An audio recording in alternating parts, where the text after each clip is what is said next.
Hey, what's going on, peeps? It's AshenEclipse back with another car ball video. I'm actually going to be doing the last part of improvement guide that I started for Rocket League. I meant to do this video yesterday, but I got wrapped up in doing some things and got busy, so it didn't happen, but it's happening now. So this is going to be kind of a doozy, as there's going to be a lot of things I'm going to be going over, but the first thing that I'll start with is the camera settings once again.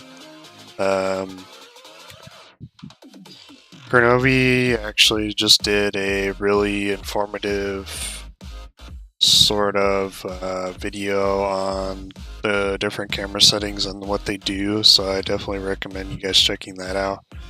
But for those of you guys that were curious, these are my current camera settings, which do work really well for me personally.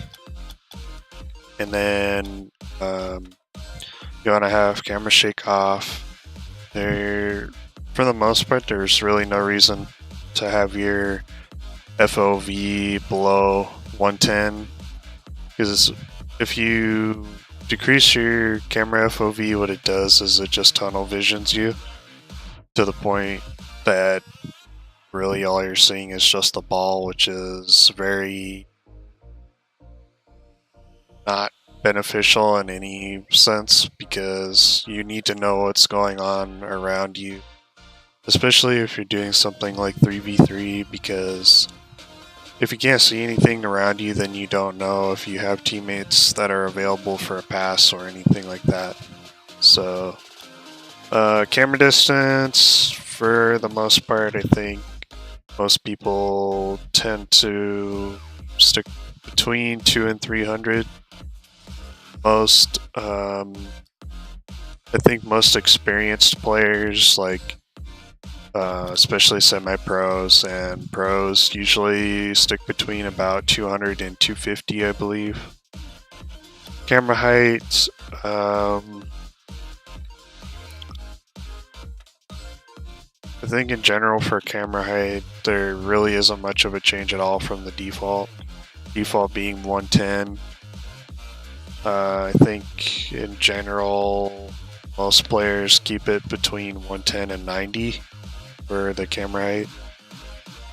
You don't want to keep it too low, because then your vision gets blocked if the ball is too high in the air, and you don't want to keep it too high, because then you don't have a very good field of view on what your car is doing. Camera angle. For camera angle, it's usually, say, between -2 and -10. People don't usually go to either extreme when it comes to camera angle. The flatter your camera angle is, the harder it is to see around your car. So especially if you're doing a game mode like 1v1, if you have a camera angle that's low to the ground, it's really hard to see your opponent. And then at the same time, if you have a camera angle that's pointed too far toward the ground, it gives a really weird field of view in correlation to your car and the ball. And in my personal experience, because for most of these camera settings, I have personally done the extremes on either end, just to see what it was like, and that's basically more or less how I came to my camera settings that I use. The other part of it too, of course, is going to the guides for Rocket League and the Steam overlay. You just, in the search box, you put in camera, and then you go to a guide called Pros, Camera Settings, and then you just look through. It's a really good base and starting point if you have no idea what kind of camera settings you're gonna like. can just try various different pros, camera settings, and then adjust from there. Invert swivel pitch is, I believe it's when you look with the right analog stick, it inverts it. So that's generally, I don't think it's necessarily bad to have on, but I don't think there's really any point in having it on either. Whole ball camera is just kind of a personal preference. From my understanding, a lot of players like to toggle it rather than hold it, because then it frees up your finger to do other things rather than having to worry about constantly holding a button to keep ball cam on. So hold ball cam, not the greatest unless you happen to claw grip, and claw grip really isn't very helpful either. Actually, I believe Kronovi still claw grips, which kind of worries me, because if he does that for too long, it's really going to jack his hands up. That'll end up giving him arthritis and carpal tunnel and all that fun stuff when he gets older, but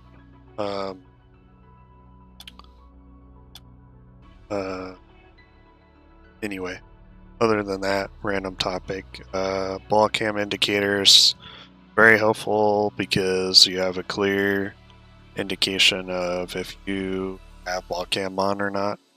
So for a while I wasn't using this because I thought it was kind of a distraction, but I found when I didn't have it on, because of how my camera settings are, it was a little bit difficult for me to tell when I had ball cam on and when I didn't. So I just choose to have it on, and then ball arrow, of course, you're always going to want to have on. Aren't ball cam, so you have a bearing of where the ball is on the field. For the controls, these are my personal controls. My dodge dead zone, I'm gonna actually for a little bit. But these are my different dead zones, my controller and dodge. Mouse and keyboard, sensitivity and keyboard input acceleration don't really matter too much. Unless you actually happen to play on keyboard and mouse, then it actually will make a difference. So, and there's your controller vibration, which I have off because it's just distracting, just like camera shake, and push to talk for your voice. But that doesn't apply to me because I don't have any sort of voice chat enabled. Bindings, I mean, I know the default is, I'm on PS4 controller, keep that in mind, but I know the default is X to jump, boost is circle, I believe ball cam is square, and yeah, your forward and backward, which is the triggers, obviously. But if you're curious about the most functional controls as far as a controller goes, I would recommend you guys checking out Loconate's channel. He actually did a video on what he ended up changing his controls to, which is actually the controls that I use now.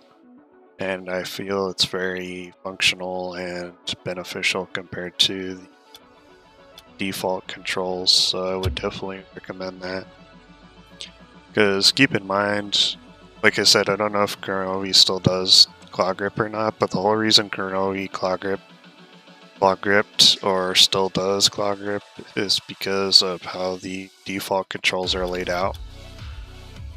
But I believe he still does, just because that's how he initially learned how to play the game.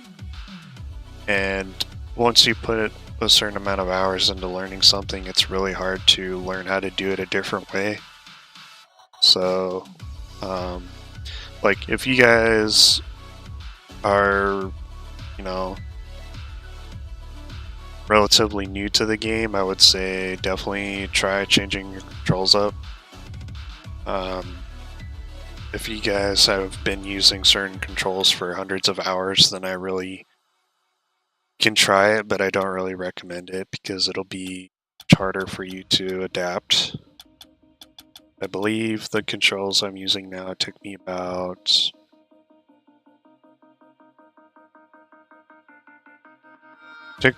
probably 20 to 30 hours for me to get comfortable with them.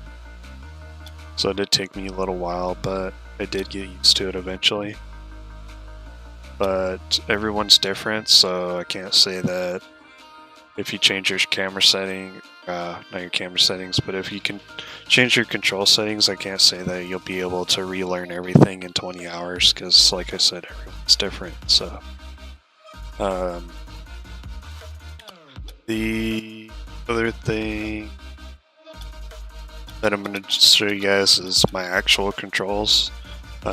Jump is X, my boost is R1, my power slide is L1,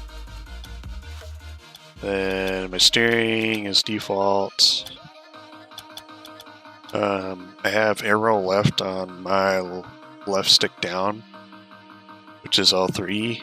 That's for when I want to half flip, which I actually need to practice because I really can't half flip very well yet. My air roll is L1. My wall cam toggle is square. Rear view is right stick down or R3. Scoreboard is my share button, which is default. All that stuff is default. Actually going to clear my voice chat binding because I don't use voice chat. Quick chat is default, and I believe that's it. So just in case you guys were curious, there's my controls, which are very similar to Loconate's, like I said. The only difference between mine and Loconate's controls is I don't have any sort of arrow bound to my circle or triangle buttons. It probably wouldn't be a bad thing for me to try, but at the same time I don't really feel like there would be much use for it. I could be completely wrong and I could just be gimping myself for no reason, but that's just kind of the conclusion that I've come to at the moment anyway. I may decide in the future to change that and just give it a try, but for now I'm not really worried about it. Video settings, I would say just go with whatever video settings that your system can run comfortably. I could have far better graphics settings than what I have currently, but I like to consistently be around 100 frames a second, if not more, because I can't tell the difference between 60 and 100 frames. It's just audio and quick chat, so let's see. The next thing that I'm going to go over is the different kinds of trainings that will really help you improve at a much higher competitive skill level. I'll go ahead and show you guys what I do personally to train / warm up before matches and tournaments and things like that. One is what I'm doing right now. I just go into free play, I keep ball cam on, and I just do circles around the ball. The whole point of this is to practice your air control with your car, and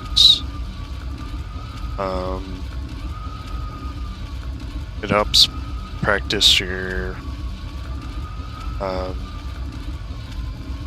just your ball focus and things like that with your camera perspective constantly changing, is you will have blackout moments, and once you get to a certain point, you can obviously like freestyle around and do circles and backflips and have fun stuff.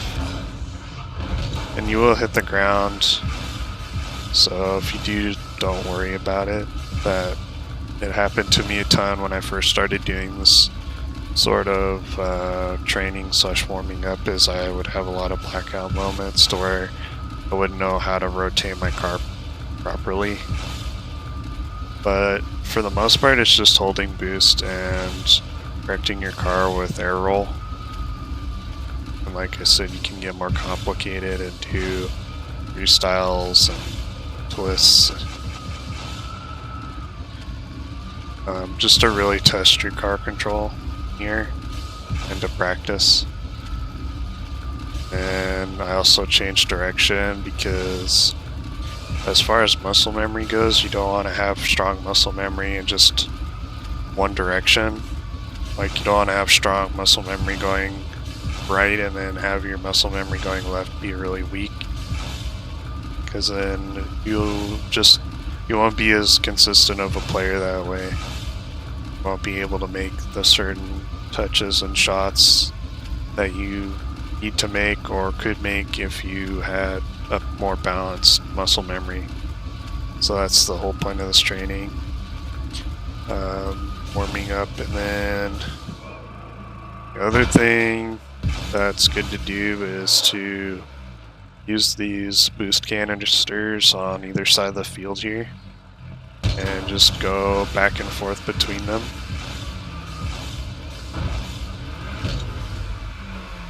Which is a lot easier said than done. It will take you guys some practice. But that's another sort of constructive drill that you guys can do to really help your car control. So just do slaloms through these boost canisters. Try to keep your car airborne, just like when you were doing circles around the ball midfield. And once you get comfortable enough with it, you can start throwing in freestyle elements like doing flips and rotations and things like that. And then finally, for just free play drills, another good thing to practice is flying backwards.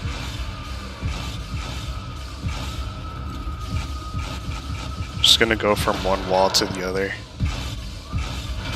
Oops.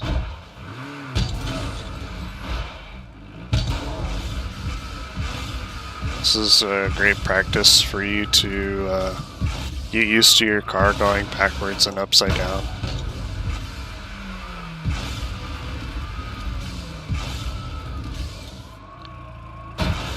Try to show you guys what it should look like.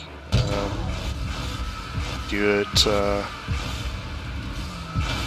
flawlessly, which I'm struggling to do. But this is the kind of stuff that you're going to want to practice if you want to like do ceiling shots or any more kind of advanced mechanics for sure.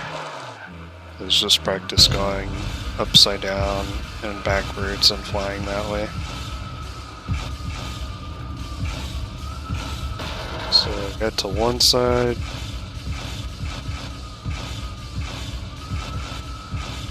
This also helps you practice boost control as well, because you can't boost too much and turn, because then your car will get really unstable. But for the most part, this is what it should look like if you're doing it properly, is you should just be able to bounce off of each of the far walls and just keep going back and forth.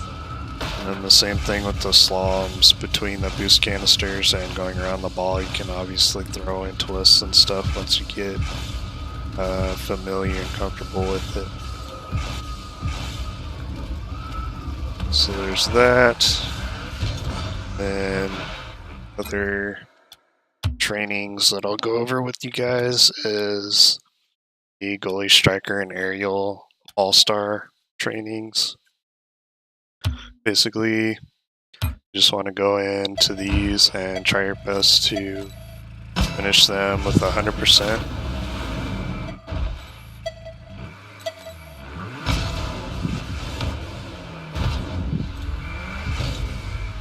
And you're pretty much just going to want to keep grinding these until you can 100% them.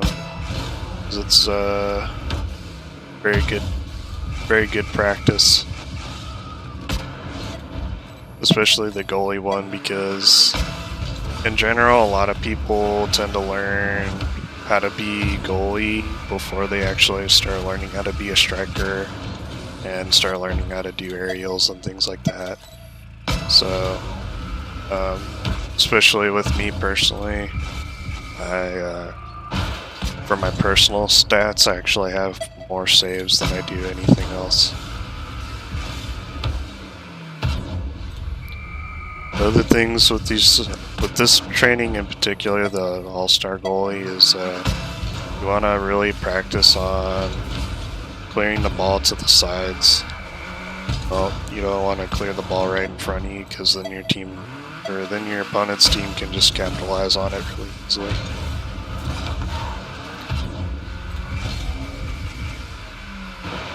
So that's the goalie, striker. Yeah. Yep.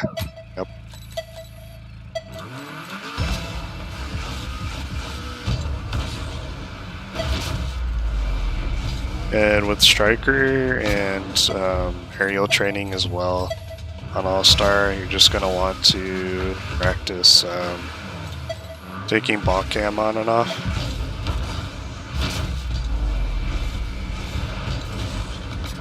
Because your shots will differentiate between when you have ball cam on and when you have it off.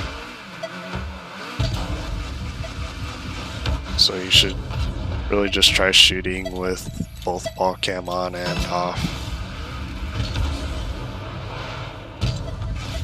That, like, my shot earlier with ball cam on wasn't on target, but that one was because I didn't have ball cam on. So that's the difference. And then you have aerial all-star training too, of course.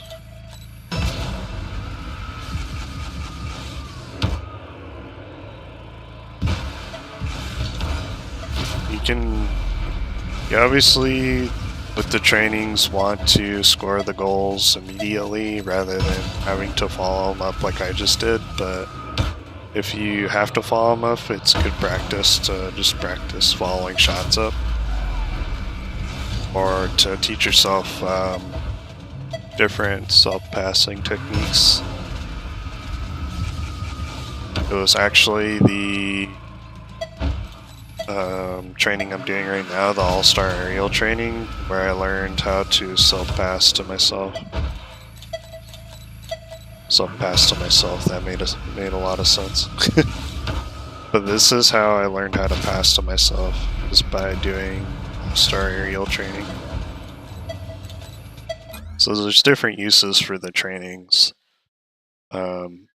depending on what you're doing, of course. Like striker, you can practice follow-ups a little bit, but the All-Star Aerial is the best for practicing follow-ups, and then All-Star Goalie is good for just learning how to clear the ball to the side rather than just hitting it directly in front of yourself. For custom training, there's actually a lot of good custom trainings that you can browse through that have been made by like Fickle Platypus and Remus, and Kernovi's made some training packs as well. But there's a lot of good ones. My favorites personally are Uncomfortable Saves, which I just recently got 100% on, which was very challenging. And a lot of these custom trainings are going to be very challenging, especially like the cherry picker and redirect packs and things like that, they're going to be really tough. So don't get discouraged or down on yourself if you don't do well or start trying them, because they're designed to where you're not really supposed to do well when you first start them. They're made in general for you to help improve your mechanics. So if you could do really well the very first time you started one of these packs up, then it would be pretty pointless. But there's different, like wall to air dribble, practice that a little bit, ground dribbles. Just a lot of these to practice my ground dribbling. And then I also have angled shots, which is by Kronovi. This pack that Kronovi made is exceptionally difficult. It's actually,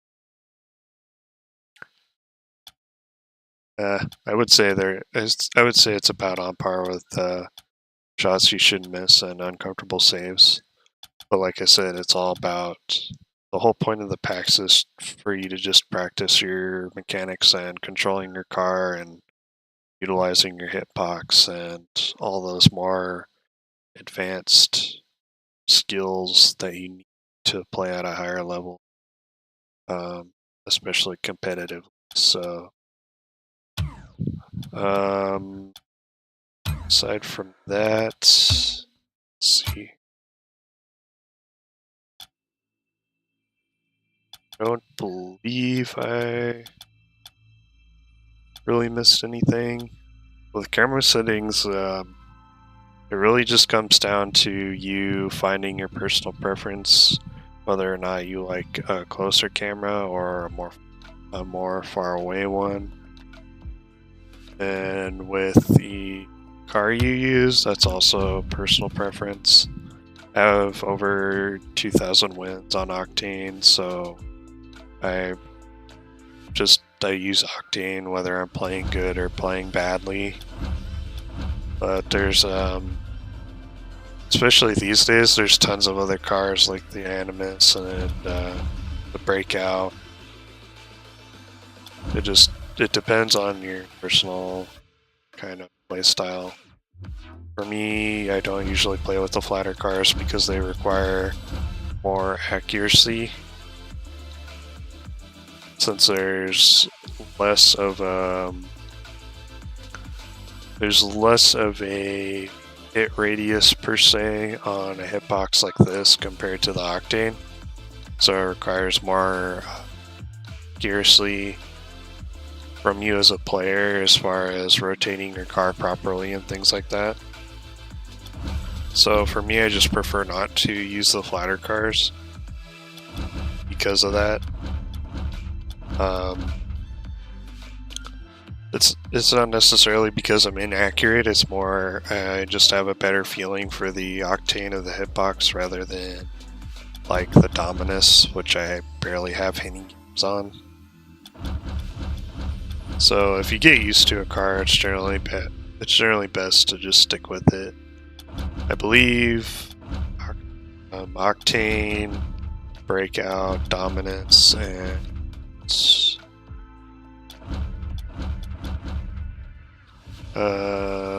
Octane, Breakout, Dominus, Mantis, Batmobile are basically the top tier cars still at the moment. I don't think there's any that I left out of that list, but those are just functionally the best cars in the game currently, as far as like turning radius and responsiveness in the air when you air roll, and you know how well balanced their hitboxes are and all that good stuff. So and if you guys are curious too, you can just Google like car tiers for Rocket League, and it'll bring up some various different web pages that will be helpful in actually ranking the cars depending on their hitboxes and things like that. So that actually is really helpful. And then I don't think I missed anything that I want to go over with you guys personally, but as far as just good informational channels on YouTube, as far as Rocket League goes, that you could utilize to improve or get tips or things like that, I would recommend Kernovi's channel, KevPert, Mason RL90, and Loco Nate. I will go ahead and put a link to all their profile or all their channels in the description, so you guys can just check those out real quick. But you guys should definitely check their channels out because I believe I learned a little bit from Mason. I learned a ton of stuff from KevPert. Loco Nate helped me with my controller settings a lot, which was really helpful. And then, like I said, the camera settings video that Kernovi just did for his channel is incredibly well thought out. He did a very good job explaining what the different camera settings actually do. So yeah, that's pretty much it for the final installment of the Rocket League improvement guide that I decided to do. Hope you guys have found the guide helpful and beneficial and informative in general. If you did, feel free to leave a like, share the video, or subscribe if you're new, and I will see you guys in the next video. Later.